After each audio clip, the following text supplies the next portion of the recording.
കൊണ്ട് ഇപ്പൊ ഞാള് പേരാമ്പാള ഫുട് ബ്രിഡ്ജിന്റെ മുകളിലുള്ളത് ഇവിടുത്തെ അവസ്ഥ കാണെങ്കില്ല ഒരു മെൻസമ നടന്നിട്ട് പോകാൻ കഴിയല അതുപോലത്തെ ഒരു അവസ്ഥ ഇവിടുത്തെ പാല് പൊളിഞ്ഞു വീണിട്ട് ഇവിടുത്തെ നാട്ടാറെല്ലാം കൂടിയിട്ടില്ല ഒരു കൗങ്ങിന്റെ മരം വെച്ചിട്ടാണ് ഇപ്പൊ ഇവിടുത്തെ റോഡ് ഉണ്ടാക്കിയിട്ടുള്ളത് അങ്ക് പോലെ നേരം നടന്നിട്ട് പോകാൻ കഴിയും ഇത് ഉമ്മമാർ എങ്ങനെ നടക്കുന്നുണ്ടാവും ഈ ചെറിയ കുഞ്ഞു പിടിച്ച് ചിലപ്പോൾ കോളേജ് സ്റ്റുഡൻസ് കുട്ടികൾ എല്ലാവരും ഈ റോഡിൽ കൂട്ടിയിട്ട് പോകുന്നുള്ളത് നമ്മളെ അധികാരികൾ എവിടെ ഉണ്ട് കണ്ണ് തുറന്ന് നോക്ക് നിങ്ങൾക്ക് ഇതെല്ലാം മനസ്സിലാകുന്നില്ലേ ഈ പാവപ്പെട്ട കുടുംബത്തിന്റെ വേജ നിങ്ങൾക്ക് എന്ത് മനസ്സിലാവില്ല നിങ്ങളുടെ കുടുംബത്തിൽ എന്തെങ്കിലും സംഭവിച്ചാൽ നിങ്ങൾക്ക് മനസ്സിലാവും 2-3 ആഴ്ച ഇൻസ്റ്റാഗ്രാം റീൽസ് കുറെ റീൽസിലെ കാണലുണ്ട് ഈ പാലത്തിനെ കുറിച്ചിട്ട് ജനങ്ങൾ പോകാനും വരാനുള്ള ബുദ്ധിമുട്ട് ഒരാഴ്ച മുമ്പ് ഒരു പെണ്ണ് കാൽ സ്ലിപ്പായി വെള്ളത്തിൽ പൊടി മുങ്ങി ആ ഒരാൾ കണ്ടിട്ട് അയാൾ രക്ഷപ്പെടുത്തി ആ സമയത്ത് അയാൾ ഉണ്ടായില്ലെങ്കിൽ ആ പെണ്ണിന്റെ അവസ്ഥ എന്തായിരിക്കും ആ കുടുംബത്തിന്റെ അവസ്ഥ എന്തായിരിക്കും ആ ഈ പെണ്ണിന് നാളെ എന്തെങ്കിലും സംഭവിച്ചിട്ടുണ്ടെങ്കിൽ ഒരിക്കൽ ആര് സമാധാനം വരൂ നമ്മുടെ നാട്ടിൽ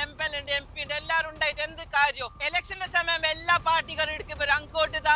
നിങ്ങൾക്ക് ലൈറ്റ് വെച്ച് തരാം ഫുട്വെയർ ആക്കി തരാം റോഡാക്കി തരാം അതാക്കി തരാം ഇതാക്കി തരാം കുടിക്കാൻ പാടില്ലാത്ത എല്ലാ സംവിധാനം ആക്കി തരാം ഇപ്പൊ പാർട്ടിക്കാർ എവിടെ ജനങ്ങൾക്ക് നിങ്ങൾ ആവശ്യമുണ്ട് അത് നിങ്ങൾക്ക് ഈ ഫുട്വെയർ നിങ്ങൾ കാണുന്നുണ്ടാവും ഈ ഫുട്വെയർ പബ്ലിക് നടന്നിട്ട് പോകാൻ ഭയങ്കര ബുദ്ധിമുട്ട് ഒരു കൈ കാൽ സ്ലിപ്പ് എന്താ നേരെ പോകണം വെള്ളത്തിലേക്ക് ഇവിടെ ഇല്ലാത്ത സമയം നമ്മൾ മുങ്ങി മരിച്ചാൽ ആര് സമാധാനം വരൂ നമ്മുടെ നാട്ടിലെ MLA MP പ്രസിഡന്റ് അതുപോലെ മംഗൾപാടി പഞ്ചായത്ത് അധികാരികൾ ഈ വീഡിയോ കാണുന്ന എല്ലാവരും ഇങ്ങോട്ട് വരാം വന്നിട്ട് ഈ ജനങ്ങളെ ബുദ്ധിമുട്ട് മനസ്സിലാക്കിയിട്ട് ഇതിനുള്ള നല്ലൊരു സൊല്യൂഷൻ നിങ്ങളുടെ ഭാഗത്തിൽ ഉണ്ടാവും ഞങ്ങൾ വിശ്വസിക്കുന്നു ഈ പാലല്ലേ കാണാൻ എന്തോ ഒരു ചേല് പക്ഷെ ഇവിടെ നോക്കിയ ഈ കമ്പി കെട്ടിട്ടുള്ള ഇവിടെ നോക്കിയ ഈ കമ്പത്തി പൊളിഞ്ഞ കമ്പത്തിന് ഈ പൊളിഞ്ഞ കമ്പ് എപ്പോ പൊളിഞ്ഞ് വ്യൂന്ന് ആർക്കും പറയാൻ പറ്റില്ല നമ്മുടെ നാട്ടിൽ ഇഷ്ടം പോലെ ഇൻഫ്ലുവൻസർമാർ എല്ലാവരും തേരാമ്പാള ബ്രിഡ്ജിലേക്ക് വരാം ഇവിടുത്തെ കാര്യങ്ങൾ ഇങ്ങനെ മനസ്സിലാക്കിയിട്ട് കഴിഞ്ഞത്ര വീഡിയോ ചെയ്യാതെ ഇവിടുത്തെ ജനങ്ങൾക്ക് വേണ്ടി സപ്പോർട്ട് ചെയ്യാം